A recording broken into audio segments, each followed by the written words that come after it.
गंभीर ने जिसे बाहर बिठाया उसी ने इंग्लैंड को उड़ाया। डीएसपी सिराज के साथ मिलकर जादू दिखाया।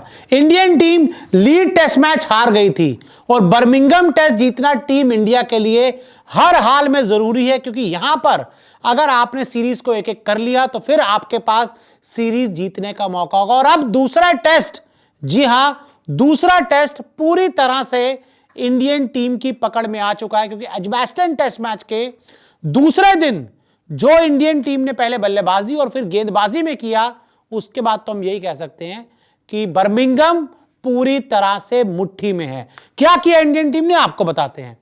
तो देखिए, इंडियन टीम की जो पूरी पारी थी, पहली पारी दूसरे टेस्ट मैच की, 587 रन बनाए, 587 रन। पहले टेस्ट की हम बात करें, पहले टेस्ट की दोनों पारियों में आप वो बड़ा स्कोर नहीं खड़ा कर पाए थे जो आप चाह रहे थे, लेकिन आखिरकार आपने बड़ा स्कोर खड़ा करके दिखाया। और जिसमें सबसे बड़ा कंट्रीब्यूशन रहा हिंदुस्तान के टेस्ट कप्तान शुभमन गिल, जिन्होंने 269 रन बनाए, 269 रन। किसी भी इंडियन कैप्टन का, किसी भी एशियन कैप्टन का इंग्लैंड में सबसे बड़ा स्कोर, और साथ ही किसी भी इंडियन बल्लेबाज का इंग्लैंड में टेस्ट क्रिकेट में आज तक का सबसे बड़ा स्कोर। ये 269 रन ही थे जिसने हिंदुस्तान को 587 तक पहुंचाया, मजबूती, स्थिरता दिलाई। आगे बढ़ते हैं। और जब इंग्लैंड आई जवाब में बल्लेबाजी करने के लिए, तो इंग्लैंड के हालांकि जो पहले के जो टॉप के 3 में से 2 बल्लेबाज थे वो बिना खाता खोले पवेलियन लौट गए, और एक समय इंग्लैंड का जो स्कोर था वो 25 रन पर 3 विकेट हो गया। बहुत से लोग कह रहे थे कि पाटा विकेट है, बैटिंग विकेट है, इसलिए आसानी से रन बन रहे हैं। तो फिर इंग्लैंड वाले ये रन क्यों नहीं बना पाए? इंग्लैंड वाले, मैं जानना चाहता हूं कि 3 पर 25 फिर कैसे हो गए? 3 पर 25 तो बाद हुए, पहले तो शुरुआत में 5 पर ही 15 के आसपास उनके 2 विकेट गिर गए थे, और अब 3 पर 25 इंग्लैंड का स्कोर हो गया एक समय। अब आगे बढ़ते हैं। और यहां पर जो मैं बात कर रहा था कि जिसको नहीं खिलाया गया, जिसको बाहर बिठाया गया पहले टेस्ट मैच में, वो आकाशदीप हैं, जिन्होंने उन 3 में से, जो 3 पहले शुरुआत के विकेट गिरे इंग्लैंड के, उसमें से 2 विकेट आकाशदीप के खाते में गए।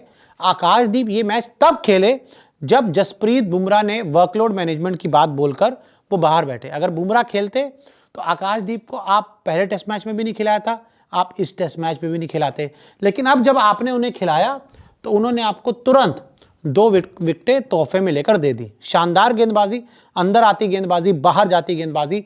और मैं आपको बता रहा हूं, आकाशदीप ने जब डेब्यू भी किया था तो शुरुआती 1-2 सीरीज बहुत अच्छा खेले थे, लेकिन फिर अचानक पता नहीं क्या हुआ कि गंभीर के कोच आने के बाद से वो ज्यादा मौके आकाशदीप को मिल नहीं पाए। लेकिन अब मौका मिला तो उन्हें अच्छा प्रदर्शन करके दिखाया। लेकिन अब ये नहीं होना चाहिए कि अगले मैच में बुमराह है तो अब आकाशदीप को बाहर बिठा दो, ऐसा नहीं हो सकता।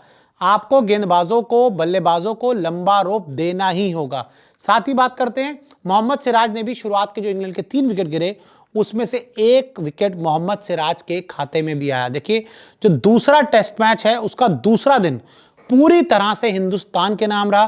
पहले शुभमन गिल, रविंद्र जडेजा और वॉशिंगटन सुंदर ने अपने बल्लेबाजी का दम दिखाया, उसके बाद आकाशदीप और मोहम्मद सिराज का तूफान आया। और देखिए, अब इंडियन टीम जो दूसरे टेस्ट मैच का जो दूसरा दिन खत्म हुआ है, मेरे हिसाब से इस टेस्ट मैच में इंडियन टीम को अब जीतना ज्यादा मुश्किल नहीं होगा, क्योंकि आपके पास अभी यहां से 3 दिन का खेल है, और 3 दिन में आप आसानी से इंग्लैंड को 2 बार आउट कर सकते हो।